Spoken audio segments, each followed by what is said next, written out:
அருட்பெருஞ்சோதி அருட்பெருஞ்சோதி தனிப்பெரும் கருணை அருட்பெருஞ்சோதி. எல்லா உயிர்களும் இன்புற்று வாழ்க, வள்ளல் மலரடி வாழ்க வாழ்க, கொல்லா விரதம் குவளை எல்லாம் ஓங்குக, நல்லோர் நினைத்த நலம் பெறுக, நன்றி நினைத்த எல்லோரும் வாழ்க இசைந்து. உலக மக்களே, அறிவார்ந்த அன்பர்களே, ஆண்மைநேய ஒருமைப்பாடுடைய அன்பர்களே, அருட்பெருஞ்சோதி ஆண்டவருடைய திருவிளையாடல்களை பிள்ளைப்பெருமானர்களிய வள்ளற்பெருமானர்களிய திருவற்பாவிலிருந்தே பார்த்து கொண்டிருக்கிறோம்.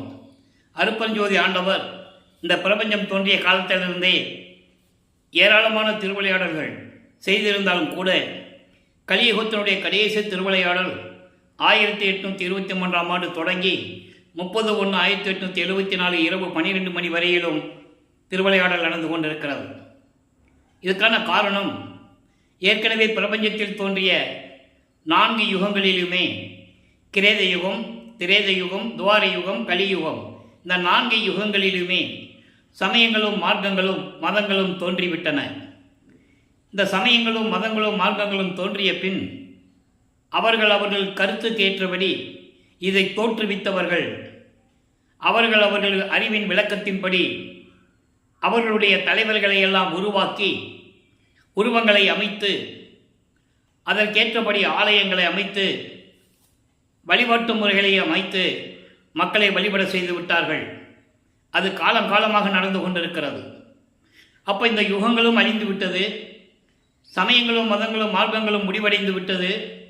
அப்போ இப்போ நம்ம இருக்கின்ற ஒளி யுகத்திலே கலியுகம் 1900 ஆண்டுகளிலே முடிந்து விட்டது என்பதை நம்மளை எல்லாம் படைத்து காத்து கொண்டிருக்கின்ற இறைவன் வல்லப்பமானவர்கள் ஏற்கனவே தெளிவாக அருளியிருக்கிறார்கள்.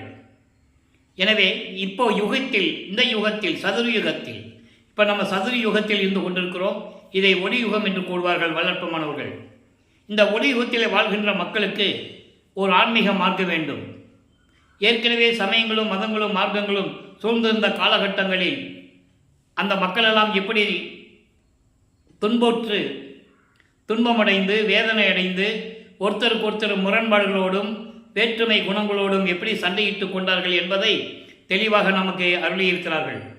அந்த நிலைகளை எல்லாம் இல்லாமல் உலக மக்கள் எல்லாம் ஒற்றுமையாக வாழ வேண்டும், சமரசமாக வாழ வேண்டும், ஒரே மார்க்கத்தில் இருந்து வாழ வேண்டும், ஒருவனே இறைவன் என்ற நிலையை ஏற்றுக்கொள்ள வேண்டும் எல்லா மக்களும்.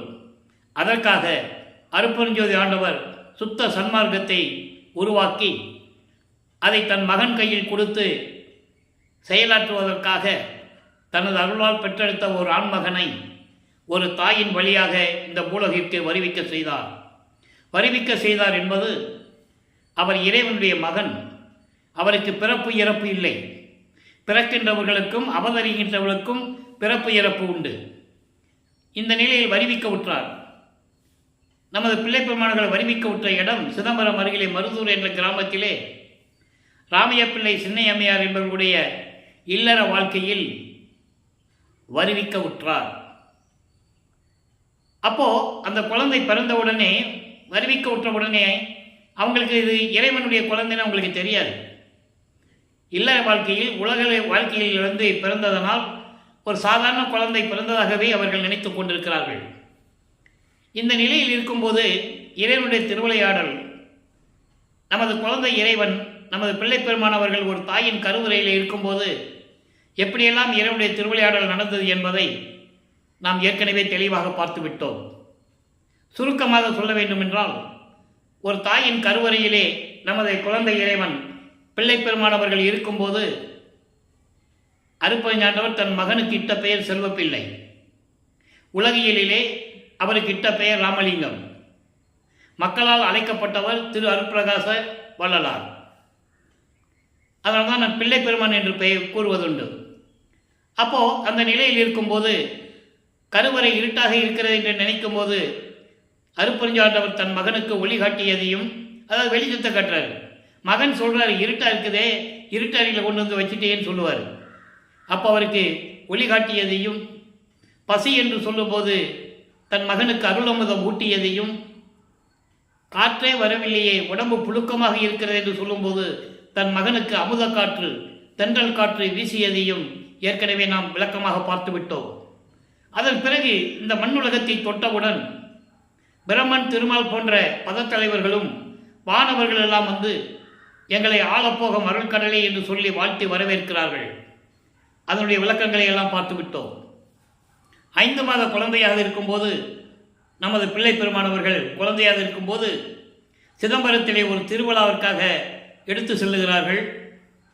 தில்லை தலத்தடையை திரை தூக்க தரிசித்த போது வெய்வகை மேல் காட்டாதே எந்தனைக்கே வெளியாய் காட்டிய மெய்புறவா மெய்ப்பொருளே என்று கூறுவார். அதாவது என்னை குழந்தை பருவத்திலே இருக்கும்போது என்னை தூக்கி செல்லும்போது அங்கே எனது தந்தை இறைவன் அருப்பெருஞ்சோதி ஆண்டவர் அவருடைய சுயரூபத்தை வெளியாக காட்டினார் என்று கூறுவார். எந்த உருவம் இல்லாமல், பட்டாடை அணியாமல், அணிகலன்களை அணியாமல் எனக்கு வெளியாக காட்டினார் என்னுடைய தந்தை அருப்பெருஞ்சாண்டவர் என்று கூறுவார்.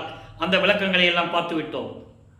இப்போ 1823ஆம் ஆண்டு தொடங்கிய திருவிளையாடல் 1874 ஆண்டுகள் வரை 51 ஆண்டுகள் இந்த திருவிளையாடல் நடந்து கொண்டிருக்கிறது. இந்த 51 ஆண்டுகளையும் 8 ஆண்டுகளாக பிரித்து தனது மகனுக்கு அருளை கொடுத்து கொண்டிருக்கிறார் அருப்பெருஞ்சோதி ஆண்டவர். அந்த நிலையை தான் இப்போ நம்ம பார்த்து கொண்டிருக்கிறோம்.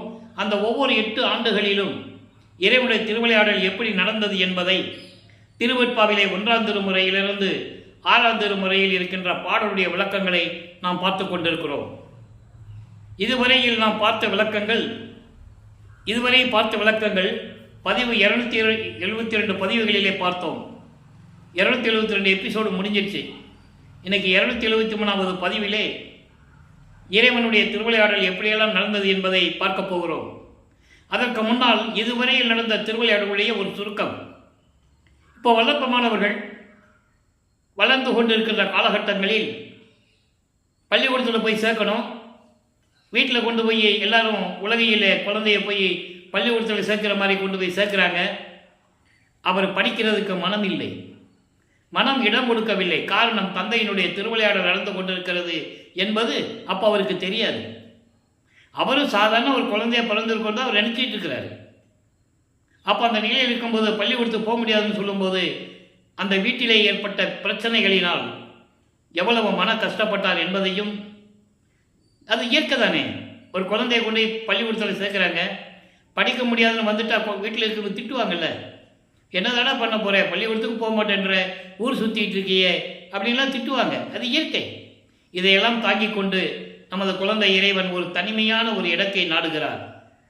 அந்த தனிமையான இடம் கந்தகோட்டம் என்ற ஒரு இடம். அங்கே ஒரு முருகன் கோயில் இருக்குது. அங்கே ஆள் நடமாட்டம் ரொம்ப கம்மியாக இருக்கும். மன அமைதிக்காக வீட்டிலேருந்து பரப்பிட்டு போய் அங்கே போய் இருந்துக்குவார், கோயிலில் போய் இருந்துக்குவார்.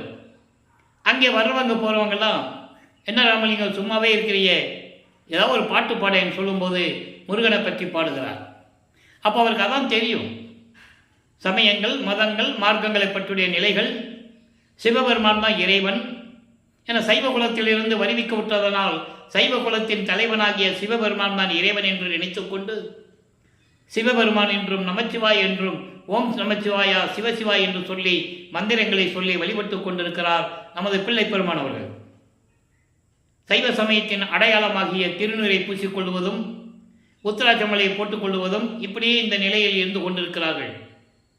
அதற்கிடையிலே 8 ஆண்டுகள் முடிந்தவுடனே 9வது ஆண்டில் இறைவன் அவர் முன் தோன்றி, என்னால் வருவிக்க விட்ட மகன் நீ, காரண காரியங்கள் முன்பருவம் பின்பருவம் காட்டியவனுக்கு அருள் செய்வேன் என்று கூறி மறைந்து விடுகிறார். ஞானத்தை மட்டும் பெற்றுக்கொள் என்று சொல்லி ஞானத்தை கொடுத்துவிட்டு மறைந்து விடுகிறார். நமது பிள்ளை பெருமான் அவர்கள் ஞானத்தை பெற்றுக்கொள்ளுகிறார்கள். அப்போ வல்லப்பெருமானவர்கள் 2வது எட்டில் இருந்து கொண்டிருக்கிறார். 9வது ஆண்டிலிருந்து 16 ஆண்டுகளுக்குள் என்ன நடந்தது என்பதை பாடல்களின் மூலமாக பார்த்து கொண்டிருக்கிறோம். அதற்கு இடையிலே செவி விழுந்த செய்திகள் நிறைய உண்டு. பிரசங்கத்துக்கு செல்லுவதும், தன்னுடைய வருவிக்க விட்டதனால் ஏற்பட்ட சொந்தங்களாகிய அவருடைய அண்ணன் உடம்பு சரியில்லைன்னு போகும்போது இவர் பிரசங்கத்துக்கு போனதும், அங்கே சொற்பொழிவாற்றினதும் எல்லாம் செவி வெளிவந்த செய்திகளிலே உண்டு. அது உண்மைதான். ஆனால் பாடல்களிலே இருக்கின்ற உண்மைகளை பார்த்து கொண்டிருக்கிறோம். செவி வெளிவந்த செய்திகளை நம்ம ஏற்றுக்கலாம், அதில் ஒன்றும் தவறு இல்லை. அப்போ இந்த நிலையில் இருக்கும்போது இறைவன் வந்து ஆட்கொள்ளுகிறார். 9வது ஆண்டிலிருந்து 12 ஆண்டுகளுக்குள் என்ன நிலை நடந்தது என்பதை ஒன்றாம் திருமுறை திருவருள் முறையிலிருந்தே பார்த்து கொண்டிருக்கிறோம். ஒன்றாம் திருமுறை என்பது 8 பதிகங்களை கொண்டது. ஏற்கனவே கூறியது போல திருவடி புகழ்ச்சி, விண்ணப்ப கலிவெண்பா, நெஞ்சறிவுறுத்தல், சிவநேச வெண்பா, மகாதேவ மாலை, திருவருள் முறையீடு, வடிவுடை மாணிக்க மாலை, இங்கித மாலை என்ற பதியங்கள் உண்டு. நம்ம திருவிளையாடலை திருவருள் முறையீடிலிருந்து பார்த்து கொண்டிருக்கிறோம். திருவருள் முறையீடு மொத்தம் 232 பாடல்களை கொண்டது. 232 பாடலுடைய விளக்கங்களையும் பார்த்து விட்டோம். அதனுடைய ஒரு சுருக்கம், இறைவனால் வருவிக்கவுற்ற என்ற நிலை தெரிந்த பிறகு சிவபெருமானை பற்றி பாடுகிறார். என சைவ சமயத்தின் தலைவன் சிவபெருமான். அப்போ சிவபெருமானை பற்றி பாடியும் எந்த விதமான பலனும் கிடைக்காமல், ஒருவேளை அம்மனை பற்றி பாடினால், வடிவுடைமனை பற்றி பாடினால் ஏதாவது அருளை பெற்றுக்கொள்ளலாமா என்று சொல்லி வடிவுடைமனை பற்றி பாடுகிறார். வடிவுடை மாணிக்க மாலை உருவாகிறது. மொத்தம் 100 பாடல்கள். இதுவரை 48 பாடல்களை பார்த்து கொண்டிருக்கிறோம். இப்போ 49வது பாடலை விளக்கங்களை பார்க்க போகிறோம். அவருக்கு ஏற்பட்ட ஒரு மன ஏக்கம், மன தவிப்பு, ஒரு எதிர்பார்ப்பு. அப்பா கிட்ட கேட்டு கேட்டு பார்த்தாச்சு, எந்த விதமான பலனும் இல்லை. அம்மா கிட்ட கேட்டு பார்ப்போம். அது உலகியலில் நடக்கிற ஒரு நிகழ்ச்சி. தந்தையிடமிருந்து எதுவும் வாங்க முடியலன்னா அம்மாகிட்ட போய் சொல்லுவோம். அப்பா கிட்டேருந்து எதுவும் கிடைக்கலன்னா அம்மா கிட்ட சொல்லுவோம். அம்மா எப்படியாவது தந்தைகிட்டேருந்து வாங்கி கொடுத்துருவாங்க. அந்த நிலையில் அவர் அம்மனை பற்றி பாடுகிறார். நல்லா கவனிங்க. பண்ணும் பல்வேறு அண்டமெல்லாம் அவ்வண்ட பரப்பில் நின்று துண்ணும் சராசரம் சராசரம் யாவையும் ஈன்று அது சூழ்ந்தும் உன்னை இன்னும் இளந்தை அழியாத கன்னிகை என்பது என்னை. மண்ணும் சுக ஆனந்த வாழ்வே வடிவுடை மாணிக்கமே. இது பாடல். அம்மையிடம் சொல்லுகிறார், நான் தந்தையை பற்றி பாடி பாடி பிரயோஜனம் இல்லை, முறையீடு செஞ்சேன், விண்ணப்பங்கள் வச்சேன், எந்த விதமான பதிலும் இல்லை. இப்போ உன்னை பற்றி பாடுகிறேன், நீ எப்படிப்பட்டவள் என்பதை இந்த பாடலிலே கூறுகிறார். எப்படின்னா, அதாவது பிரபஞ்சத்தில் சொல்லப்படும் அண்டங்கள் எல்லாம் அந்த அண்ட பரப்பில் நின்று தொடர்ந்து செயல்படும் அசையும் அசையா, அதான் சரா சரம் என்று சொல்கிறார். சரா என்பது அசையாது, சரம் என்பது அசைவது. அசையும் அசையா பொருள்கள் யாவையும் படைத்து, உயிரினங்களையும் படைத்து காப்பது என்று உன்னை இன்னும் சொல்லிக் கொண்டிருக்கிறார்கள். எப்படி? இளமை மாறாது மங்கள கோலத்துடன் இருந்து கொண்டு இந்த அண்டங்களில் எல்லா உயிரினங்களையும் படைத்து காப்பது இந்த தொழில்களை செய்து கொண்டிருக்கின்ற அம்மையே, உன்னை இன்னும் இளமை மாறாத மங்கை என்று சொல்லிக் கொண்டிருக்கிறார்கள். ஆனால் என்னளவில் நீ இன்னும் வந்து எனக்கு அருளை கொடுக்கவில்லை. தந்தையிடம் முறையீடு செய்தும் பலன் இல்லாமல் உன்னிடம் முறையீடு செய்து கொண்டிருக்கிறேன். மண்ணும் சுக ஆனந்த வாழ்வே. பேரின்பமான என் அம்மையே, வடிவுடை மாணிக்கமே, விரைவில் வந்து எனக்கு அருள வேண்டும் என்று கூறுகிறார். ஆக இந்த நிலையில் இருக்கும்போது வல்லப்பெருமானவர்கள் 9வது ஆண்டிலிருந்து 12 ஆண்டுகளுக்குள் இருக்கும்போது இந்த பாடல்கள் எல்லாம் உருவாகுது. இப்போ 13வது ஆண்டு தொடக்கத்தில் ஞானத்தை பெற்ற பிறகு முதலாக ஏழுநகர் பகுதியிலிருந்து, இப்போ அதை வள்ளலார் நகர் என்று சொல்லுவார்கள், 7 நகர் பகுதியிலிருந்து திருவொற்றியூர் செல்லுகிறார். அங்கே தியாகராஜ பெருமானை பார்த்து முறையீடு செய்து எப்படி அருளை பெறப்போகிறார் என்ற நிலையை தான் பார்த்து கொண்டிருக்கிறோம். இப்போ 2ஆம் திருமுறை உருவாகிறது. 2ஆம் திருமுறையை ஏற்கனவே கூறியது போல 113 பதியங்கள், 1207 பாடல்கள். இதுவரை 26 பதியங்களுடைய விளக்கங்களை நாம் பார்த்திருக்கிறோம். அதனுடைய ஒரு சுருக்கம், இங்கேருந்து போக வேண்டியது, திருவொற்றியூரில் கோயிலுக்கு நேர தெருவில் நின்றுக்கிட்டு முறையீடு செய்ய வேண்டியது, அழுது புலம்ப வேண்டியது, எந்த விதமான பலனும் இல்லை. அதன் பிறகு திருமுல்லை வாயிலுக்கு செல்லுவார். அங்கே இருக்கின்ற இறைவன் பெயர் மாசிலாமணி. மாசிலாமணி என்று சொல்லி உரியெல்லாம் பாடுவார்.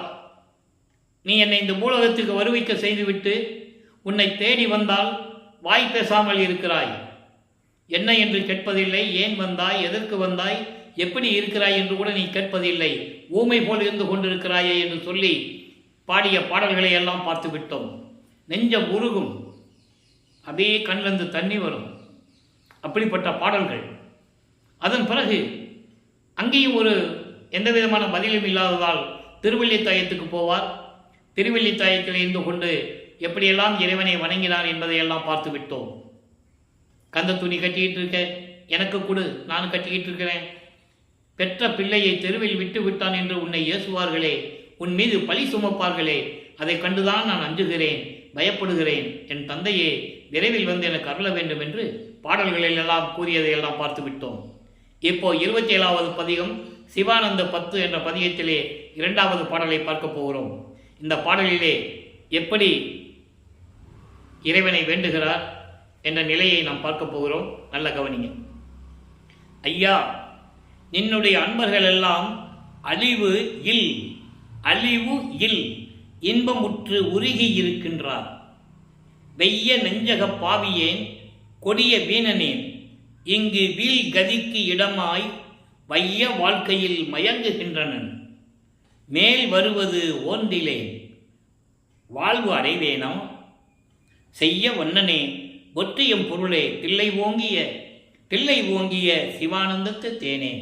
இது பாடல். இப்போ அந்த பாடல் என்ன சொல்கிறார் பாருங்க. கடவுளே, உன்னுடைய அன்பர்கள் எல்லாம், உன்னுடைய அடியார்கள் எல்லாம் துன்பப்படாமல் இன்பம் உற்று உருகி இருக்கின்றார்கள். உன்னுடைய அடியார்கள் எல்லாம் உன்னை நினைத்து வணங்கி பாராட்டி கொண்டிருக்கிறார்கள், இன்பத்தை பெற்றுக் கொண்டிருக்கிறார்கள். துன்பத்தை நீக்கிவிட்டாய். அதே நேரத்தில் இந்த வெய்ய நெஞ்ச பாவியனேன், கொடிய மனம், வஞ்சக மனம் கொண்ட இந்த பாவியனுடைய நிலையை பார்த்தாயா? வீணாக காலத்தை போக்கிக் கொண்டிருக்கிறேன். கொடிய வீணனேன்னு சொல்றார். வீணாக காலத்தை போக்கிக் கொண்டிருக்கிறேன். இப்போ இந்த பூலோகத்தில் யார் துணையும் இல்லாமல் இழிந்த நிலையில் இருந்து கொண்டிருக்கிறேன். வைய வாழ்க்கையில் உன்னால் வருவிக்க உற்று இந்த பூலோகத்தில், இந்த உலகியல் வாழ்க்கையில் மயங்கிக் கொண்டிருக்கிறேன். மேல் வருவது ஓர்ந்திலேன். இதுக்கு மேலே என்ன நடக்குன்னு எனக்கு தெரியல, நினைச்சு கூட பார்க்க முடியல. என்னை ஒரு தாயின் வழியாக வருவிக்க செய்துவிட்டு இப்படியெல்லாம் என்னை அலைக்கழித்துக் கொண்டிருக்கிறாய். ஆனால் உன் அடியார்கள் எல்லாம் மகிழ்ச்சியோடு இருக்கிறார்கள். எனக்கு மட்டும் ஏன் இந்த நிலை? உலக வாழ்க்கையில் சிக்கிக்கொண்டு நான் படுகின்ற துன்பங்களை எல்லாம் உனக்கு தெரியாதா? இதை நீ நீக்கக்கூடாதா? அப்படி சொல்ற பாருங்க. மேல் வருவது ஓர்ந்திலேன். இதுக்கு மேலே என்ன நடக்கும்னு எனக்கு பயமா இருக்கு, நினைச்சு கூட பார்க்க முடியல, ஒண்ணுமே தெரிய மாட்டேங்குது. வாழ்வு அடைவேனோ? உன் அருளை பெற்று நல்ல வாழ்வை நான் அடைவேனா? செய்ய வண்ணனே ஒற்றியம் பொருளே. செய்ய வண்ணனே என்பது சிவந்த மேனியுடைய இறைவனே. அனல் நெருப்பு எப்படி இருக்கும்? சிவந்த நெருப்பு இருக்கும். நெருப்பு போன்று இருக்கின்ற இறைவனே, திருவொற்றியூரில் இருக்கின்ற இறைவனே, தில்லையிலும் விளங்கிக் கொண்டிருக்கின்ற இறைவனே, சிவாந்தத்து தேனே, விரைவில் வந்து எனக்கு அருள வேண்டும். உன்னாலே வருவிக்க உற்று இன்னல்களை அனுபவித்துக் கொண்டிருக்கிறேன், துன்பப்பட்டு கொண்டிருக்கிறேன். விரைவில் வந்து அருள்வாயாக என்று கூறுகிறார். ஆக வல்லப்பமானவர்கள் 2வது ஏட்டில் இருந்து கொண்டிருக்கும் போது இந்த நிலைகள் தொடர்ந்து கொண்டிருக்கிறது. 3வது ஏட்டில் அடியெடுத்து வைக்கிறார். 3ஆம் திருமுறை உருவாகிறது. இப்படியெல்லாம் சொன்னாதான் இறைவனுடைய திருவிளையாடல் எப்படி நடந்தது, நமது பிள்ளை பெருமானவர்கள் அந்த காலகட்டங்களில் எப்படி இருந்தார் என்பதை உலக மக்கள் அறிய முடியும். இப்போ 3ஆம் திருமுறை உருவாகுது. 19 பதிகங்கள், 235 பாடலுடைய விளக்கங்களை முழுவதுமாக பார்த்து விட்டோம். வருவிக்க உற்ற ஆண்டிலிருந்து 24 ஆண்டுகள் வரையிலும் என்ன நடந்தது என்பதை இந்த 19 பதிகங்களிலே பார்த்து விட்டோம். அதனுடைய ஒரு சுருக்கம். இப்போ அதாவது தியாகராஜ பெருமானை போற்றி வணங்குவார். இப்போ காட்சி கொடுப்பார். காலங்கள் மாறுகிறது, காட்சிகளும் மாறுகிறது. இப்போ காட்சி கொடுப்பாரு. காட்சி கொடுத்துட்டாருங்க, சந்தோஷமா இருக்கும்போது மறைஞ்சிருவார். அப்போ இவர் மனநிலை எப்படி இருக்குன்னு கொஞ்சம் நீங்க சிந்திச்சு பார்க்கணும். இது நடக்குமா நடக்காதான்னு ஒரு மனக்குழப்பத்தில் இருக்கும்போது தன்னுடைய மன ஏக்கத்தை, அவருடைய தவிப்பை, பரிதவிப்பை எப்படி சொல்லுவது? நேராக போனாலும் பேசுறது இல்லை, காட்சி கொடுத்து மறைஞ்சிடுறாரு. இது என்னதான் பண்றது, நம்ம எப்படி முறையீடு செய்யறதுன்னு சொல்லி நாரையும் கிளிகளையும் தூது அனுப்புவார். எந்த விதமான பதிலும் இல்லை. நாரையும் கிளியும் நாட்டூரும் தூது என்ற பதிகத்தில் இருக்கின்ற பாடலுடைய விளக்கங்களை எல்லாம் தெளிவாக பார்த்து விட்டோம். அதன் பிறகு திருவிழா பவனி வரும்போது காட்சி கொடுக்கிறது. இவர் பார்த்துட்டு பக்கத்தில் வரும்போது மறைஞ்சிடுறது. இப்படியே வேலைகள் தொடர்ந்து கொண்டிருக்கும்போது ஒரு காலகட்டத்தில் 19வது பதிகம் காதல் மாட்சி என்ற பதிகத்திலே 10 பாடல்கள் இருக்கின்ற விளக்கங்கள் அற்புதமாக இருக்கும். இப்போ என்ன பண்ணுவார், சிவபெருமான் இவர்கிட்ட வருவார். வந்து பக்கத்தில் வந்து இவர் பார்த்துக்கிட்டே இருப்பார். பக்கத்தில் வருவது இவருக்கு தெரியும். அதன் பிறகு கொஞ்சம் அதாவது மனம் மகிழ்ந்து கண்ணை மூடி ஒரு ஒரு இதில் இருக்கும்போது, அளவு கடந்த மகிழ்ச்சியில் இருக்கும்போது, தன்னை மறந்து இருக்கும்போது பக்கத்தில் வந்து கன்னத்தை கிள்ளிட்டு இவர் திரும்பி பார்ப்பார். அவர் திரும்பி பார்க்காமல் தெருவழியாக ஓடுவார் சிவபெருமான். ஏன் ஓடுவார்? எதுக்கு சிவபெருமான் இவரை பார்த்து ஓடணும்? காரணம் இருக்கிறது.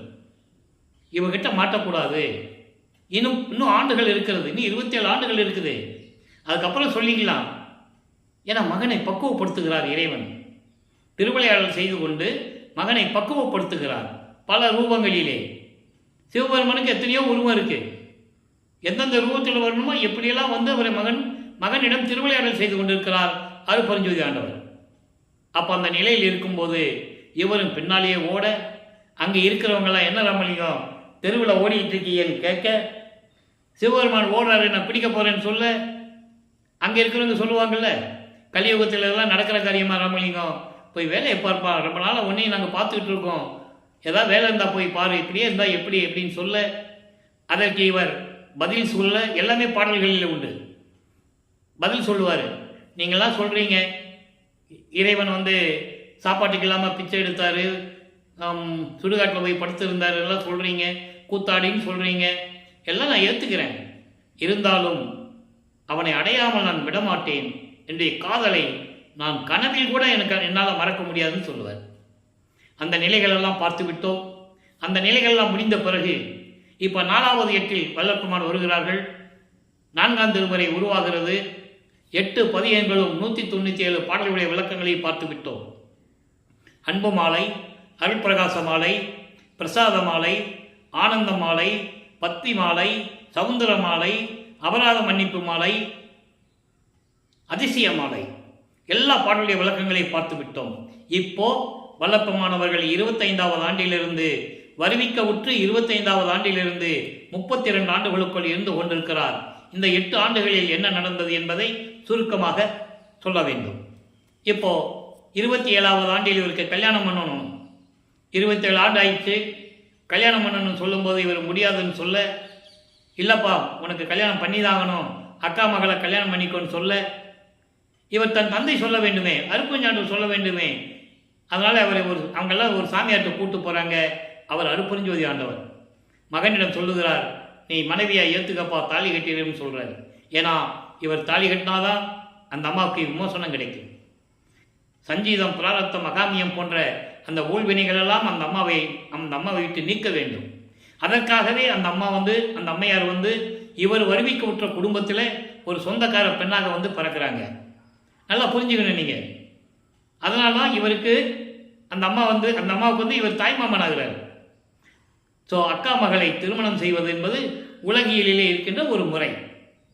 தாய்மாமன் அக்கா மகளை மணக்கிறார். இது உலகியலுக்காக. ஆனால் இது ஏற்கனவே நிர்ணயிக்கப்பட்டது.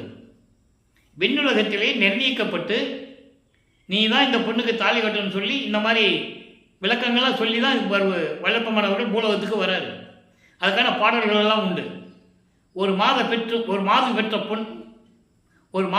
பெற்ற மகன் பொருட்டாக உவந்து முன்னம் ஒரு மாமனாகி வழக்குரைத்தாய், என் வழக்கு உரைத்ததற்கு 2 நிலத்து போல் வேடங்கட்டி இருத்திக்கொள்ளோ, திருமால் வணங்கும் பதத்து வா, யான் உன் சிறுவன் என்றேன்னு சொல்லுவார்.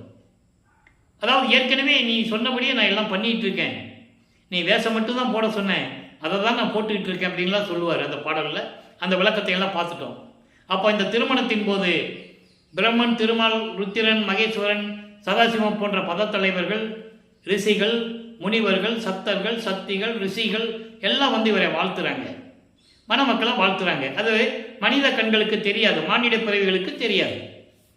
அப்போ வாழ்த்திக்கிட்டு இருக்கும்போது இவர் மனம் இயங்குகிறது. தந்தையும் தாயும் வரவில்லையே, அருப்பை ஞாண்டவரும் சிகாமி வள்ளியும் வரலன்னு சொல்லி இவர் மனம் இயங்குகிறது. அப்போ அந்த நிலையில் இருக்கும்போது அன்று இரவு தன் மகனை வாழ்த்துவதற்காக 2 குதிரை மாட்டின தேர்ல அருப்பை ஞாண்டவரும் சிவகாமி வள்ளியும் வந்து வாழ்த்தியதை எல்லாம் பாடல்களோடு விளக்கத்தை நாம் பார்த்து விட்டோம். இப்போ உலகியலை துறக்க வேண்டும், வெள்ளாடை அணிய வேண்டும். அதற்கு இவர் ஒரு முடிவெடுக்கிறார். இனிமேல் இப்போ அவருக்கு தெரியும், சுத்த சன்மார்க்கம் இருக்கிறது தெரியும், அருப்பை ஞாண்டவர் இறைவனும் தெரியும். இப்போ இந்த நிலையில் இருக்கும்போது இனிமேல் திருவொற்றியூர், திருவெள்ளித்தாயம், திருமலைவாயில் எங்கேயும் போவதில்லை. சமயங்களிலும் மார்க்கங்களிலும் மதங்களிலும் கூறப்பட்ட நெறிகளை பின்பற்றப் போவதில்லை. இனிமேல் சிவபெருமான் நமச்சிவாய சிவாயனம் என்று சொல்லப் போவதில்லை, திருநீறு பூசப் போவதில்லை, உத்திராட்சமலையை இனிமேல் அணிந்து கொள்வதில்லை என்ற முடிவெடுத்து வீட்டிலேயே அறையை பூட்டிக் கொண்டு கதவை சாத்திடுறார்.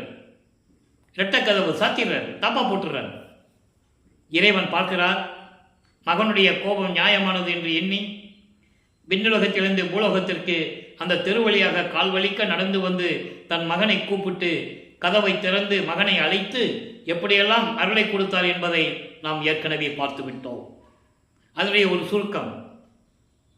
இப்போ உலகியல் வாழ்க்கையை விடணும், சமயங்கள் மதங்கள் மார்க்கங்கள் சொல்லப்பட்ட நெறிகளை விடணும், சைவ சமயத்தின் அடையாளமாகிய திருநீர் பூசுவதை விடணும், உத்தராட்சமாலையை எடுத்து வெளியே, அதாவது உத்தராட்சமாலையை விட்டணும், இனிமேல் அது போடக்கூடாது.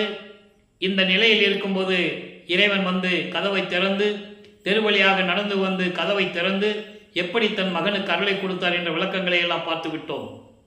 ஏமசித்தி, சுத்த தேகம், புரண தேகம், ஞான தேகம், தத்துவங்களை எப்படி நிக்கிரம் செய்தல், தத்துவங்களை எப்படி கடந்து செல்லுதல், அந்தங்களை எப்படி கடந்து செல்லுதல், ஐம்பூதங்களை எப்படி கட்டி ஆளுவது, தத்துவ சித்தியை எப்படி பெற்றுக்கொள்வது, எல்லா நிலைகளையும் நாம் பார்த்து விட்டோம். அதன் பிறகு ஏம சித்தியை எப்படி பெற்றுக்கொண்டார் என்பதையும் பார்த்து விட்டோம். இப்போ வெள்ளாடை அணிந்து இதுவரைக்கும் 4-8 முடிஞ்சிருச்சு, 32 ஆண்டுகள் முடிஞ்சிருச்சு. 33வது ஆண்டிலிருந்து 40 ஆண்டுகளுக்குள் என்ன நடந்தது என்பதை திருவருட்பாவை பாடல்கள் மூலமாக விளக்கமாக பார்த்து விட்டோம். அதனுடைய ஒரு சுருக்கம். 33வது ஆண்டில் தத்துவங்களை கடந்து அண்டங்களை கடந்து சுத்த சிவஞான வெளிக்கு சென்று கொண்டிருக்கிறார். அதனுடைய பாடல்களை பார்த்து விட்டோம். இன்றும் ஒரு முறை அதை சொல்ல நான் கடமைப்பட்டிருக்கிறேன். தத்துவங்களை தனித்தனியாக கடந்தேன், தத்துவாதீத நிலையில் சித்தியல் முழுதும் தெரிந்தேன், அவை மேல் சிவநிலை தெரிந்திட சென்றேன் போயிட்டு இருக்கிறார் சொல்றார் அவர். ஆனால் இங்கே இருக்கிற உலகியல் இருக்கிறவங்க எல்லாம் என்ன சொன்னாங்க, அவர் எங்கேயோ போயிட்டாருப்பா, கல்யாணம் பண்ணாரு, மனைவியை விட்டுட்டு எப்படியோ எங்கேயோ போயிட்டாரு, நீ எங்கே வர்றாரு போகிறாரு, வந்தால் ஏற்றுக்க வேண்டியதான், எங்கே என்னாகுமோ ஏதாகுமோ அப்படின்னு தான் சொன்னாங்க. ஆனால் அவர் சொல்கிறார் பாட்டில், நான் சுத்த சன்மார்க்கத்தை வாங்குவதற்காக என் தந்தையிடம் சென்று கொண்டிருக்கிறேன்னு சொல்கிறாரு. சரியை நிலை 4ம், கிரிய நிலை 4ம், தனி யோக நிலை 4ம் தனித்தனியாக கண்டறிந்தேன். அவை மேல் உரிய சிவநிலை ஞான நிலை 4ம் அருள் ஒளியால் ஒன்றாய் கண்டறிந்தேன். தெளிவாக சொல்றார். அதற்கு மேல் உண்மை நிலை அறிந்தேன், 6 அந்தங்களையும் கடந்தேன், பெரிய சிவ அனுபவத்தால் சுத்த சன்மார்க்கம் பெற்றேன், இரவாமை உற்றேன் கான் தோழி என்று கூறுவார் அனுபவ மாலையிலே. அந்த பாட்டுடைய விளக்கத்தை நம்ம பின்னால் பார்க்க போகிறோம். இப்போ பறந்து சென்று கொண்டிருக்கிறார். அங்கே போகும்போது அங்கே தேவர்கள், பிரம்மன், திருமால் போன்ற பதத்தலைவர்கள் எல்லாமே சத்தியஞான சபைக்கு கீழே நின்றுட்டு இருக்காங்க. அவங்க படியேறி போக முடியாது. அந்த விளக்கங்களே நம்ம பார்த்தாச்சு. இப்போ மகனை தந்தை வரவேற்று மகனை இந்த ஆடைகளை களைந்துவிட்டு புனித நீராடி புத்தாடை அணிந்து அணிகலன்களை அணிந்து மங்கள கோலத்துடன் வருவாயாக, 2.5 நாழிகையில் உனக்கு மணிமுகுடம் சூட்ட வேண்டும் என்று சொல்லி மகனை வரவேற்று அதே போல சிங்காசனத்திலே அமர வைத்து சுத்த சன்மார்க்கத்தை கொடுத்து, மகனை இனிமேல் இது முன்மார்க்கம் பெற்றுக்கொள் என்று சுத்த சன்மார்க்கத்தை கொடுக்கிறார். அதனால்தான் அவரை இங்கே வரும்போது என் மார்க்கம் என்று கூறுவார். சுத்த சன்மார்க்கத்தை பெற்றுக்கொண்ட பிறகு சாகா கல்வியை கற்றுக்கொள்ளுகிறார் தந்தையிடமிருந்து. அவர் சாகா கல்வியை கற்றுக் கொடுப்பதை எல்லாருமே தேவர்களெல்லாம் பார்த்து முணுமுணுத்துக் கொண்டிருக்கிறார்கள் கோபத்தோடு. அந்த பாடலுடைய விளக்கத்தையும் பார்த்து விட்டோம். அந்த பாடல் மெய்யருள் வியப்பிலே உண்டு. நாகாதிபனும் நாராயணனும் நான்முகனும் நறுமுறுமெனவே தெல்லமுதம் அளித்தாய் நானும் உண்டு துண்ணவே. தெளிவாக சொல்லுவார்.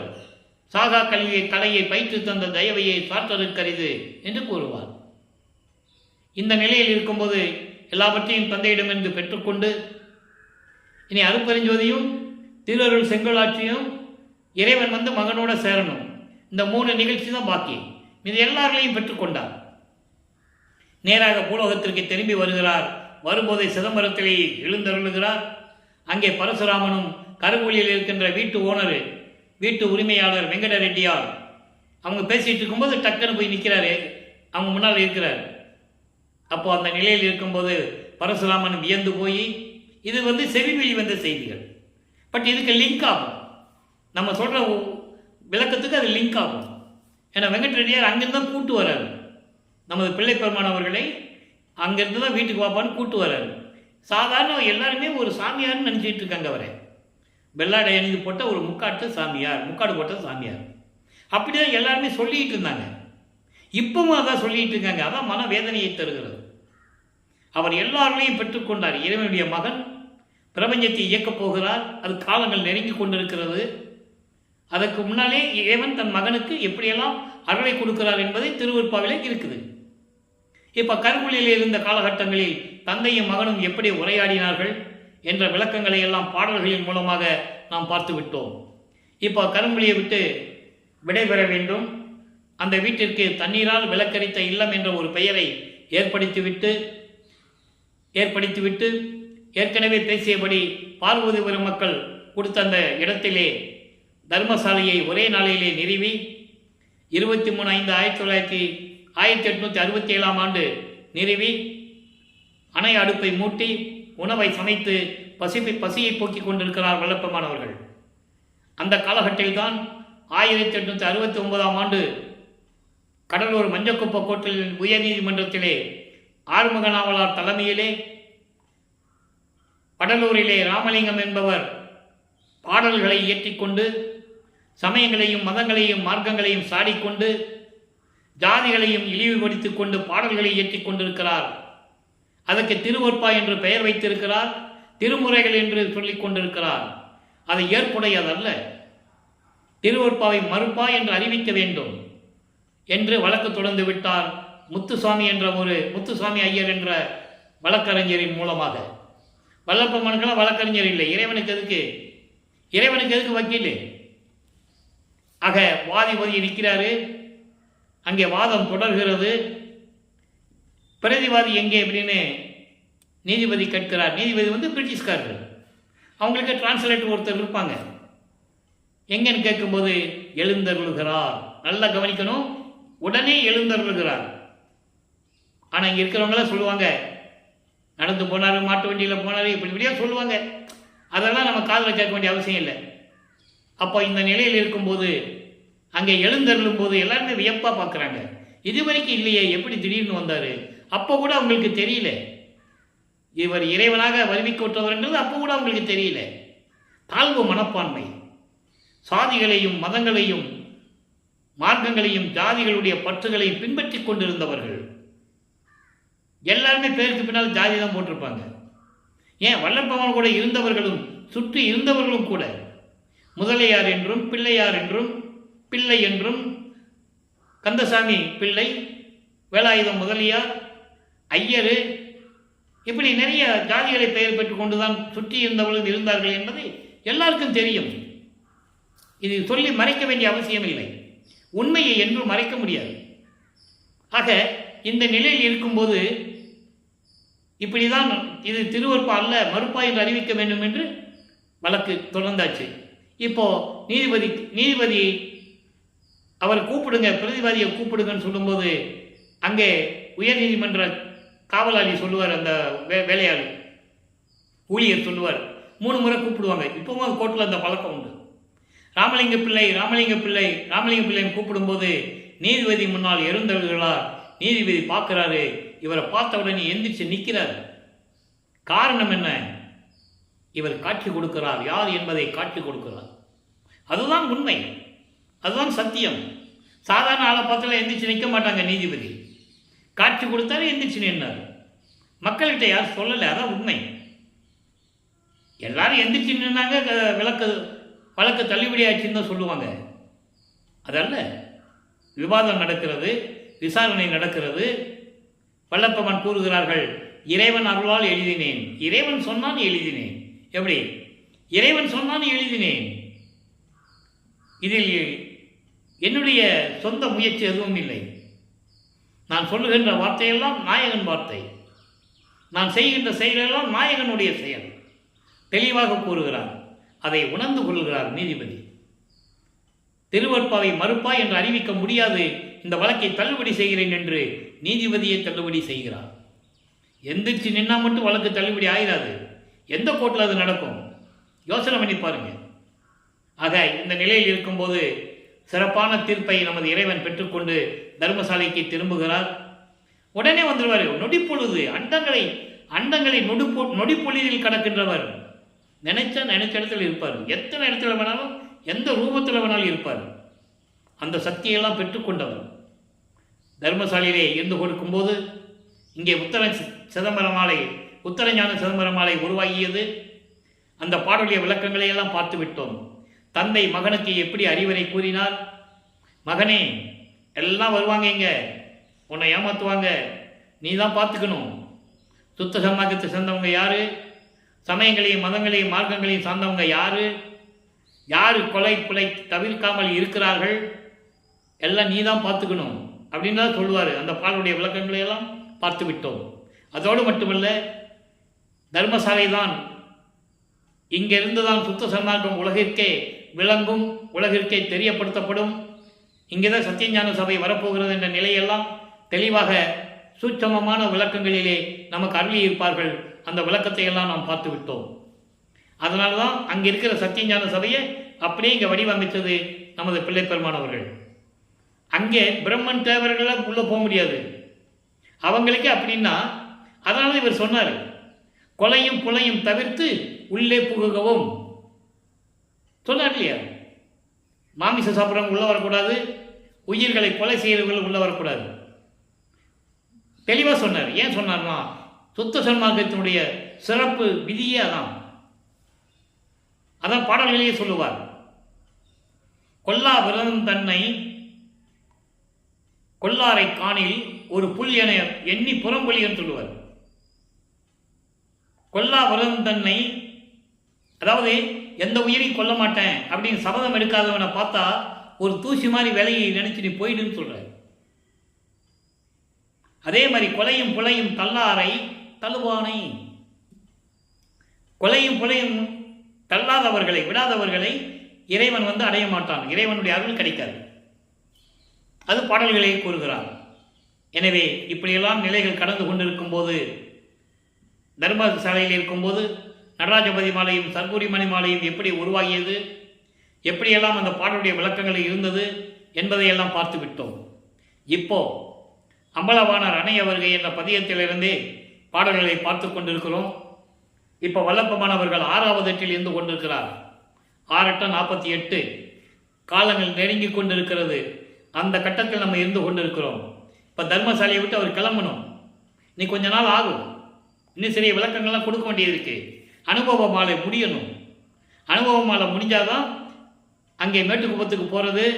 அப்பனும் மகனும், அவருடைய அப்பா மகனும், அதாவது அருப்பஞ்சாண்டவர் இவரும் போய் அந்த இடத்தை எப்படி பார்க்குறாங்க, எப்படி அந்த இடம் அமைஞ்சது, அதுக்கப்புறம் அங்கே எப்படி பேருபதேசம் நடந்தது, சன்மேற்கக்கூடி எப்படி கட்டினாரு, ஞானசரியை எப்படி உருவாக்கி நமக்கு கொடுத்தாரு, அகவல் அருப்பஞ்சோதி அகவல் எப்படி உருவாச்சு என்ற நிலையெல்லாம் நம்ம பின்னால் பார்க்க போகிறோம். இப்போ அம்பலவாணர் அணைய வருகை என்ற பதியத்திலே 10வது பாடலை நல்லா கவனிங்க. ரொம்ப அற்புதமாக இருக்கும். சேர உன்மேல் ஆசை கொண்டேன், சேர உன்மேல் ஆசை கொண்டேன், திருவுலமே அறிந்தது எல்லாம். உன் கூட சேர்வதற்கு நான் ஆசை கொண்டேன். ஏன்னா அது நடக்கணும். 51 ஆண்டுகள் முடியும் போது 30/1/1874 நைட்டு 12 மணிக்கு அது நடக்கணும். அது எங்கே நடக்கணும்? சித்தி வளாகத்தில் மேட்டுக்குப்பத்தில் நடக்கணும். உன்மேல் உன்னுடன் சேர நான் ஆசை கொண்டேன், திருவுள்ளம் அறிந்தது எல்லாம். உனக்கெல்லாம் தெரியுமே, உனக்கெல்லாம் தெரியும். ஆர் எனக்கு இங்கு, எனக்கு பூலோகத்தில் உன்னை தவிர எனக்கு யார் இருக்கிறார்கள்? அதாவது ஒரு பாடலில் சொல்லுவார், என்றே மெய் கண்ட நான் மற்ற பொய் கண்ட தெய்வங்களை மேவுவேனோ, மறந்தும் என்ற நாவால் உரைக்க மாட்டேன் சிறு தெய்வ நாமங்களை. உன்னை தவிர நான் யாரை நினைச்சிருக்கேன்? யார்கிட்ட போய் அடைக்கலம் கேட்டிருக்கேன்? பிரம்மன் என்னை படைத்தானா? திருமால் என்னை காத்தானா? அதாவது என்னை காப்பாற்றினானா? அவன் படைக்கும் தொழில் செய்தார்கள், காக்கும் தொழிலை செய்தார்கள். எல்லாமே அவங்களுடைய சொந்த தொழில். எனக்கு அவங்களுக்கு சம்பந்தம் இல்லை. நான் உன்னால் வருவிக்க உற்றவன். நீயே என் தந்தை அருளுடையாய், என்னை நேர்ந்து பெற்ற தாயே என்று கூறுவார். ஆன்ற சன்மார்க்கம் அணிபெற என்னைத்தான் ஈன்று. அப்பனை யார் பிள்ளை வரு? எதுக்காக இந்த பூலோகத்துக்கு வந்தாரு? ஆன்ற சன்மார்க்கம் அணிபெற என்னைத்தான் ஈன்று அமுது அளித்த இனிய நற்றாயே. வரலாம் அமுதம் உண்டவர் சொல்லுவாங்க. வாழையில போட்டு படையல் போட்டு சாப்பிட்டாருன்னு சொல்லுவாங்க. அதோடு மட்டுமல்ல, இப்பவும் அவர் படத்தை வச்சு கீழே படையல் போட்டுருவாங்க. அறிவு விளக்கம் இல்லை. யாருக்கு யார் படையல் போடுவது? யோசிக்க பாருங்க. அதான் சொல்றாரு இங்கே, பூலோகத்தில் இங்கு எனக்கு யார்? உண்மையெல்லாம் உன்னை தவிர எனக்கு யார் இருக்கிறார்கள்? செத்து செத்து பிறக்கும் தேவர்களை என் முன் வழியில் என்று சொல்லுவார். அவர்கள் அவதாரம் எடுக்கணும். அவதாரம் எடுக்கும்போது பிறக்கணும். இன்னொரு அவதாரம் எடுக்கும்போது இந்த பிறப்பு முடிக்கணும், இறக்கணும். அதான் சொல்றாரு, செத்து செத்து பிறக்கும் என் தேவர்கள் என் முன் வழியிலர் என்று கூறுவார். எனக்கு நிகரானவர்கள் இல்லை என்று கூறுவார். இந்த விளக்கங்கள் எல்லாம் மக்களிடம் போய் சேரவில்லை. அதனால் வளர்ப்புமான ஒரு வட்டத்துக்குள்ளே நிப்பாட்டிட்டாங்க. துறவி என்றும், பாடலாசிரியர் என்றும், சீர்திருத்தவாதி என்றும், சோறு போட சொன்னார் என்றும் ஒரு வட்டத்துக்குள்ளே நிப்பாட்டிட்டாங்க. சோறு போட சொன்னார் உண்மை. அதன் விளக்கம் என்ன? ஜீவகாரண்ய ஒழுக்கம் என்றால் என்ன? 7 பிரிவுகள் இருக்கிறது. சோறு போடு மட்டும் ஜீவகாரண்யம் ஒழுக்கம் அல்ல. பசி, பிணி, தாகம், இச்சை, எளிமை, பயம், கொலை எல்லாமே இருக்கணும். உயிர் இருக்கணும். நீ சோத்தை போட்டு உயிரை கொண்டா எப்படி ஜீவகாரண்யம் ஒழுக்கமாகும்? அதனால ஒன்றுக்கு ஒன்று லிங்க் இருக்கு. பசிக்கும் கொலைக்கும் லிங்க்கு, பசிக்கும் பிணிக்கும் லிங்க்கு. நோய் வந்துருச்சு, அவனால் சாப்பிட முடியாது. ஆனால் பசி இருக்கு, சாப்பிட முடியாது. அப்போ அவன் சொல்கிறான், இந்த நோயை தீர்த்துடணும்னு சொல்கிறான். அதெல்லாம் செய்ய முடியாது, சோறு வேணா தின்ட்டு போ அப்படின்னு சொன்னால் அது ஜீவகாரண்ய ஒழுக்கம் இல்லை. அதனால் ஒவ்வொன்றுக்கும் தொடர்பு இருக்குது. அந்த விளக்கங்களை நம்ம பின்னால் தரப்போகிறோம். 7 பதிவாக போட போகிறோம். அதை பின்னால் பார்த்துக்கலாம். இப்போது அதான் சொல்கிறாரு, உன்னை விட்டு எனக்கு இந்த பூலோகத்தில் யார் இருக்கிறார்கள்? அயல் அறியேன். வேறு யாரையும் எனக்கு தெரியாது. யாரையும் நான் போகமாட்டேன். யாருக்கும் நான் போகமாட்டேன், எனக்கு தெரியாது. ஏன்னா அவங்கெல்லாம் வந்து இவரை வணங்குறாங்க. பிரம்மன், திருமால், ருத்திரன், மகேஸ்வரன், சதாசிவம் போன்ற பதத்தலைவர்கள், வானவர்கள், ரிஷிகள் எல்லாருமே இவரை வந்து வணங்குறாங்க. பாடல் உண்டு, வாலி என்று என்னை வந்து மாலையன் ஆதியோர் அருட்பேர் ஆலி என துதித்து ஏத்த புரிந்தாய். அற்புதம் நிடூலி அன்றே என்றும் எனக்கு சாதாவரம் ஓந்தளித்தாய். வாலி மன்றோங்கம் அருப்பெருஞ்சோதி நின் மன்னருளே என்று கூறுவார். அது மட்டுமா, நிறைய இடங்களில் சொல்லுவார். 7 உலக அவத்தை விட்டு ஏறினேன் மேல்நிலை, ஊழிதோறு ஊழி உயிர் சளைத்து ஓங்கினன். நான் ஒவ்வொரு யுகத்தில் இருந்தேன்னு சொல்றாரு. எவ்வளவு அற்புதமான பாடல்கள் இருக்கு தெரியுமா? ஊழிதோறு ஊழி உழவினும் அழியா உடம்பை அளித்தனன். நான் ஒவ்வொரு யுகத்திலையும், யுகங்கள் அழிந்தது, நான் அழியவில்லை என்று கூறுகிறார். அதை நீங்க புரிஞ்சுக்கணும். ஊழிதோறு ஊழி உழப்புறாது ஓங்கி வாலி என்று எனக்கு வாய்த்த நன்னிதியே. இது அருப்பெருஞ்சோதி அகவல்ல உண்டு. அப்படிப்பட்ட ஒரு வள்ளல் பெருமான். அதான் சொல்றாரு, எனக்கு நிகர் யாரும் இல்லை. உன்னை தவிர எனக்கு யார் என்ன தெரியும்? யாருமே எனக்கு தெரியாது. ஆணை, இது சத்தியம், உன்மேல் ஆணை, உன் மீது சத்தியம். அடுத்து சொல்லுவார் பாருங்க, ஈர அகத்தேன் அல்ல இங்கே என் ஆசை பொங்குகின்றது. ஈர் அகத்தியன் அல்ல என்பது உள்ள ஒன்று வெளியே ஒன்று பேசுவது எனக்கு தெரியாது, உள்ளொன்று புறம் ஒன்று பேசுவது எனக்கு தெரியாது. உண்மையை சொல்லுகிறேன், இது உன் மீது சத்தியம். அதான் சொல்றாரு, ஈர் அகத்தேன் அல்லேன். உள்ள ஒன்று வெளியே ஒன்று பேசி உள்ள ஒன்று வச்சுக்கிட்டு வெளியே ஒன்று எனக்கு பேச தெரியாது. உண்மையாக சொல்லுகிறேன், உன் மீது சத்தியம், இந்த பூலோகத்தில் உன்னோடு சேருவதற்கு என் ஆசை பொங்குகிறது, என் ஆசை பொங்குகிறது. அடுத்து சொல்ற பாருங்க, ஏர் அகத்தே அமர்ந்து அருள்வீர், ஏர் அகத்தே அமர்ந்து அருள்வீர், என்னுடைய நாயகரே அணையவாரீர். ஏர் அகத்தே என்பது என் உள்ளம் அருளை விரும்புகிறது, உன்னோடு சேரவும் என் உள்ளம் விரும்புகிறது. அப்படிப்பட்ட இந்த உள்ளத்திலே அருளோடு நிறையக்கூடிய இந்த உள்ளத்திலே அருளோடு வந்து என்னோடு கலந்து கொள்ள வேண்டும். உன்மேல் ஆசை எனக்கு பொங்குகிறது, நான் விரும்புகிறேன். எப்போ இது நடக்க வேண்டும்? விரைவில் வந்து எனக்கு அருள்வாயாக என்று சொல்லி அருள்வீர், விரைவில் வந்து எனக்கு அருள வேண்டும் என்று சொல்லி இந்த பாடலை நமக்கு அருளியிருக்கிறார்கள். இப்போ அனுபவ மாலை, இறுதியாக ஒரே ஒரு விளக்கம். அனுபவ மாலை 147வது பதிகம், இன்னைக்கு 49வது பாடல், மொத்தம் 100 பாடல்களை கொண்டது அனுபவ மாலை. அனுபவ மாலை என்பது இந்த பூலகத்திற்கு வருவிக்க உற்று சமயங்களிலும் மதங்களிலும் மார்க்கங்களிலும் ஈடுபட்டு கொண்டிருந்த காலகட்டங்களில் 9வது ஆண்டில் ஆட்கொண்ட பிறகு 32 ஆண்டுகள் வரைக்கும் தான் பட்ட அனுபவங்கள். அதான் மெய்யருள் வியப்பில் சொல்லுவார், 6ஆம் திருமுறையில் மெய்யருள் வியப்பில் 112வது பதியத்தில் சொல்லுவார்,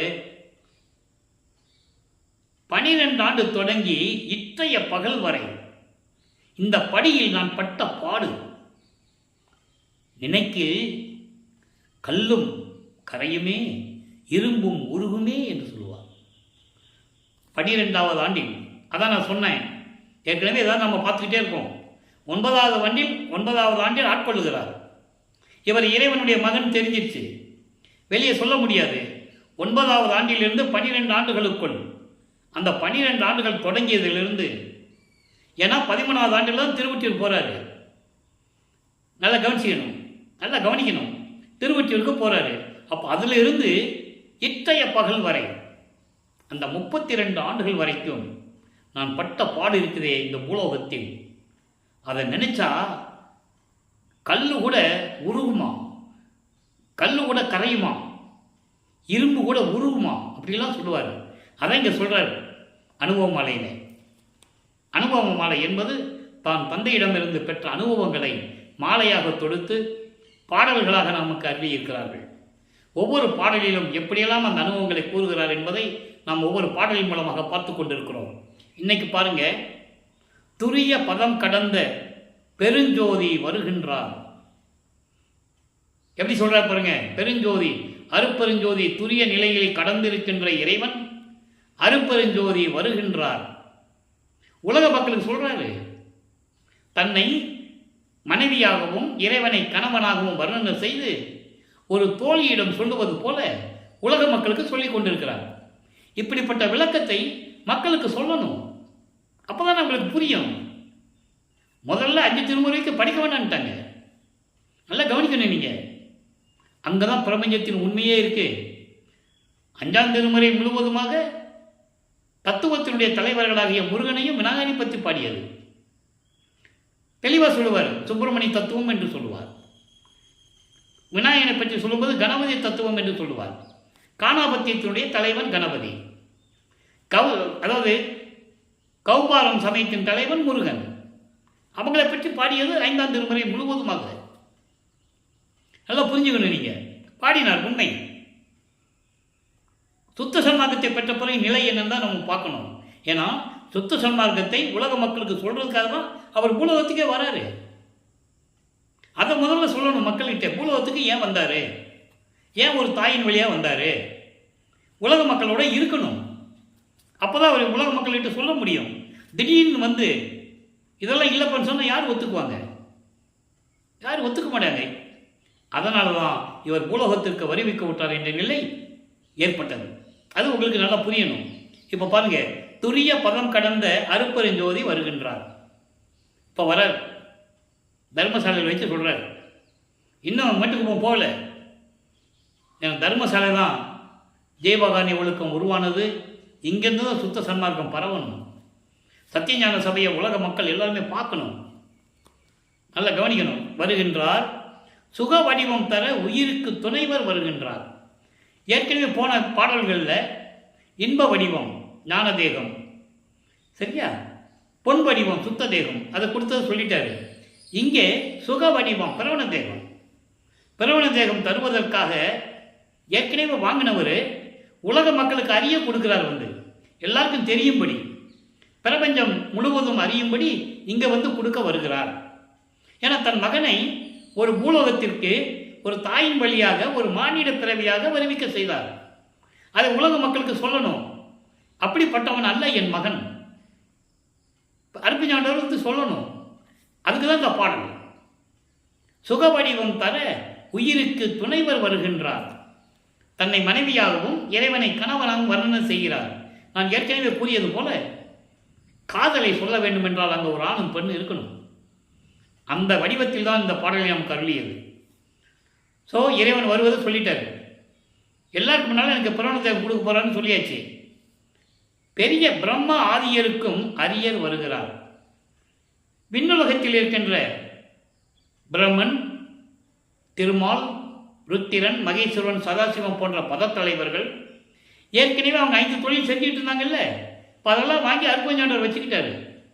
ஏன்னா 30/1/1874 இரவு 12 மணிக்கு அதை தன் மகன்கிட்ட கொடுக்கணும். இப்போ ட்ரைனிங் கொடுத்துட்டு இருக்காரு. நல்லா புரிஞ்சுக்கணும் நீங்கள். இப்போ அதை அந்த ட்ரைனிங் கொடுக்கறத அனுபவமாக சொல்கிறார், அனுபவ பாலியில் சொல்கிறார். இப்போ இந்த பிரம்மன், திருமால், முத்தவர்கள் அவங்க எல்லாருக்கும், தேவர்களுக்கும் எல்லாருக்கும் அரியர், யாருக்கும் கிடைக்காத இறைவன் எனக்கு கிடைத்து விட்டார், வருகிறார். பித்தர் என மறை புகழும் சித்தர் வருகின்றார். வேதங்கள் என்ன சொல்லுது? பித்தன் என்று சொல்லிக் கொண்டிருக்கிறது.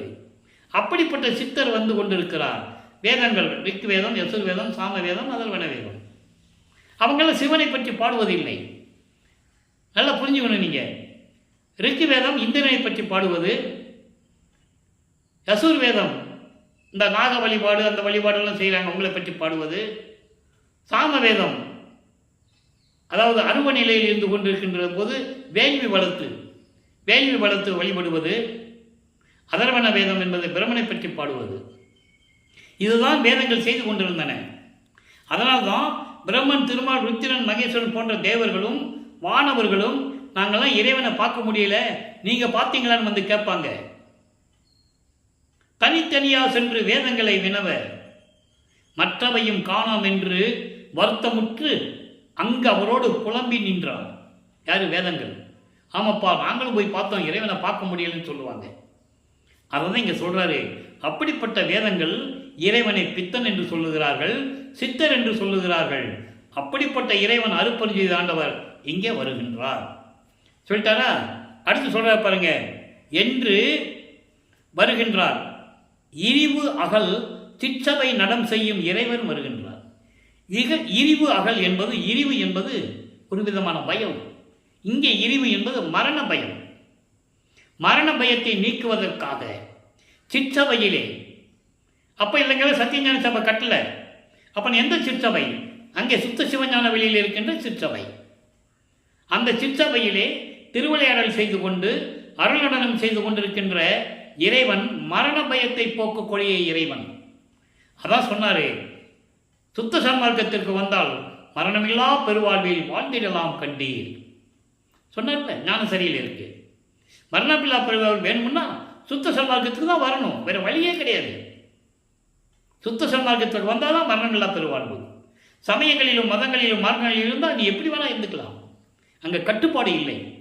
எதை வேணால் சாப்பிடலாம், எப்படி வேணால் இருந்துக்கலாம். அங்கே கட்டுப்பாடு இல்லை. சைவ சமயத்தை சேர்ந்தவர்கள் திருநீர் பூசிக்கொள்வார்கள், உத்தரச்சமலை போட்டுக்கொள்வார்கள். அது அவங்களுடைய சுதந்திரம், அவங்களுடைய விருப்பம். வைஷ்ணவ சமயத்தை சேர்ந்தவர்கள் நாமம் விட்டுக் கொள்வார்கள். அதிலே பல பிரிவுகள் உண்டு. ஒத்த நாமம், கொண்டி நாமம், பாத நாமம், வடகலை, தென்கலை, நிறைய பிரிவுகள் உண்டு. அது அவங்களுடைய சுதந்திரம். ஆனால் சுத்த சன்மார்க்கத்தை ஏற்றுக்கொண்டால் இப்படி தான் இருக்கணும்னு நெறிகள் இருக்கு. கொலையும் புலையும் தவிர்த்து இருக்க வேண்டும். மாமிசம்லாம் சாப்பிடக்கூடாது. எந்த உயிரையும் கொலை செய்யக்கூடாது. இறைவன் ஒருவனே என்ற இறையில் இருக்க வேண்டும். ஜோதி வழிபாடு செய்ய வேண்டும். அருட்பெருஞ்சோதி என்று சொல்ல வேண்டும். அப்படி இருந்தால்தான் சுத்த சன்மார்க்கத்தில் இருக்க முடியும். அப்படி சுத்த சன்மார்க்கத்தில் இருந்தால்தான் ஜீவகாருண்ய ஒழுக்கம் அவனுக்கு விளக்கம் தெரியும். உயிர் இறக்கணும் என்னன்னு தெரியும். ஒரு உயிரினுடைய மதிப்பு என்ன தெரியும். உயிர் நேயம்னா என்னன்னு தெரியும். அப்போ சுத்த சன்மார்க்கத்தில் இருந்தால்தான் மரணமில்லா பெருவாழ்வு இருக்கும். அதை தான் இங்கே சொல்கிறார். இந்த வரிக்கு அவ்வளோ விளக்கங்கள் இருக்கு. இன்னும் நிறைய சொல்லலாம், நமக்கு நேரம் பத்தாது. எரிவு அகல. எரிவு என்பது இந்த மரண பயம். மரண பயத்தை போக்குவதற்காக அங்கே சிற்றவையிலே இருந்து கொண்டு திருவிளையாடல் செய்து கொண்டிருக்கின்ற இறைவன் வருகின்றார். சொல்லிட்டாரா என்று திரு நாத ஒலி இசைக்கின்றது அம்மா. தோழியிடம் சொல்லுவது போல அப்படியே நாத ஒலி கேட்கின்றது என் காதுகளிலே. ரீங்காரமாக கேட்கிறது. அவ்வளவு இனிமையாக இருக்கிறது. அருள் ஒளி அப்படியெல்லாம் கேட்கிறது. தோழியே, இங்கே உலக மக்களேன்னு சொல்லணும். உலக மக்களே, இறைவன் வருகிறார். எப்படிப்பட்ட இறைவன்? துரிய பதம் கடந்த இறைவன், அருட்பெருஞ்சோதி ஆண்டவர் எனக்கு பிரவண தேகத்தை சுக வடிவத்தை கொடுப்பதற்காக இங்கே வருகின்றார். அதே நேரத்தில் பிரம்மன், திருமால், ருத்திரன் போன்ற பத தலைவர்களுக்கும் வானவர்களுக்கும் காண முடியாத இறைவன் வருகிறார். நீங்கள் பார்க்கலாம். அதுக்கு நம்ம என்ன செய்யணும்? சுத்த சன்மார்க்கத்தில் இருக்கணும். அப்படிப்பட்ட இறைவன், மரண பயத்தை போக்கக்கூடிய இறைவன் வந்து கொண்டிருக்கிறார். உலக மக்களே, நன்றாக தெரிந்து கொள்ளுங்கள். சொல்லிட்டு சொல்லுவார் பாருங்க, உரிமை பெறும் என் தோழி நீயும் இங்கே சின்ன ஒளி கேட்டு கழித்திடுவாய். உரிமை பெறும், அதாவது என் மக்கள், தோழிகிட்ட சொல்ற மாதிரி சொல்றாரு. இது மக்களுக்காக சொல்றது. நீங்கள் என் மக்கள், நமரங்கால் என்று சொல்லுவார் ஒரு இடத்துல. என்னுடையவர்கள் நீங்கள், என்னுடைய சுற்றம் நீங்கள், நீங்கள் என்னுடைய மக்கள் என்ற உரிமையோடு நான் சொல்லுகிறேன். நீங்களும் அதை கேட்கலாம். நீங்களும் அந்த ரீங்கார ஒளியை கேட்கலாம். அந்த அருள் ஒளியை கேட்கலாம். இறைவன் வரும்போது அவ்வளவு இன்பமாக இருக்கும். எனவே கழித்திடுவாய், மகிழ்ச்சியோடு இருங்கள் உலக மக்களே. இறைவன் வருகின்ற நேரம் வந்து விட்டது. வாருங்கள் வாருங்கள் என்று அழைக்கிறார். சொல்லிட்டு சொல்றாரு, உளவாட்டம் அறவே. உள்ளத்தில் இருக்கின்ற துன்பங்களையெல்லாம் நீக்கி சுத்த சன்மார்க்கத்தில் இணைந்து, நீங்கள் என் மக்கள், இது என் உலகம், என் சுற்றத்தார் நீங்கள். இறைவன் வருகின்ற நேரம் வந்துவிட்டது. நீங்கள் சுத்த சன்மார்க்கத்தில் இணைந்து கொள்ளுங்கள். மரண பயத்தை நீக்கிக் கொள்ளலாம். எல்லா இன்பங்களையும் பெற்றுக்கொள்ளலாம் என்று தனது அனுபவங்களை உலக மக்களுக்கு மாலையாக, பாடல்களாக தொகுத்து காட்டியிருக்கிறார்கள். எனவே அன்பர்களே, இறைவனுடைய திருவிளையாடல் எப்படியெல்லாம் நடந்தது, ஏன் வல்லற்பமானவர்கள் இந்த பூலோகத்திற்கு வருவிக்க உற்றார் என்ற உண்மையையும், சமயங்களிலும் மதங்களிலும் மார்க்கங்களில் இருக்கும்போது அவர் எப்படியெல்லாம் அளவில்லாத பற்று கொண்டிருந்தார், சிவபெருமான் என்று சொல்லிக் கொண்டிருந்தார் என்பதையும், சுத்த சன்மார்க்கத்தை பெற்ற பிறகு இதெல்லாம் தேவையில்லை, இது வெவ்வேறு மார்க்கங்களை சார்ந்தது, இறைவன் ஒருவன் தான் அருட்பெருஞ்சோதி ஆண்டவர், ஆதியும் அனாதங்களா தோன்றிய இறைவன், சுயமாக தோன்றிய இறைவன், சாதியும் மதமும் சமயமும் பொய் என ஆதியில் உணர்த்திய இறைவன் என்றெல்லாம் கூறுவார். அகவலிலே உண்டு.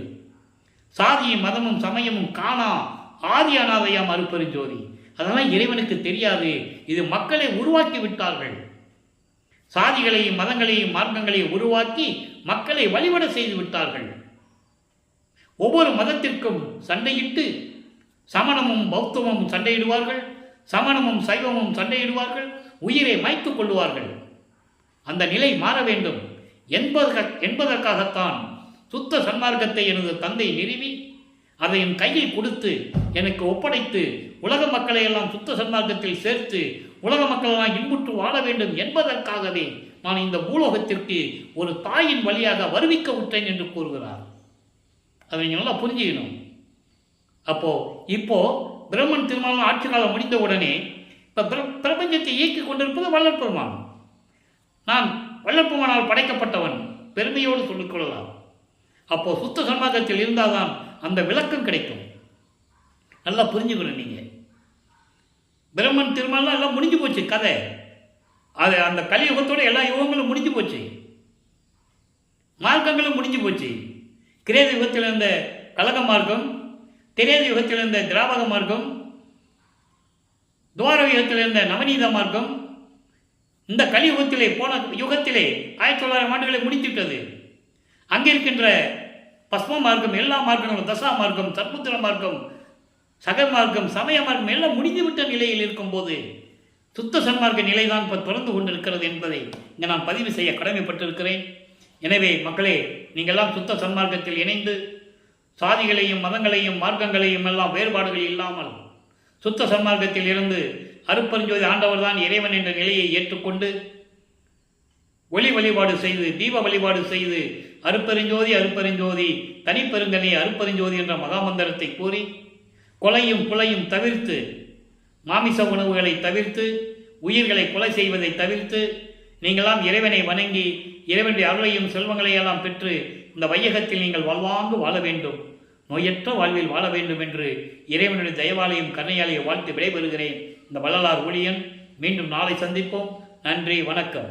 அருட்பெருஞ்சோதி அருட்பெருஞ்சோதி தனிப்பெரும் கருணை அருட்பெருஞ்சோதி.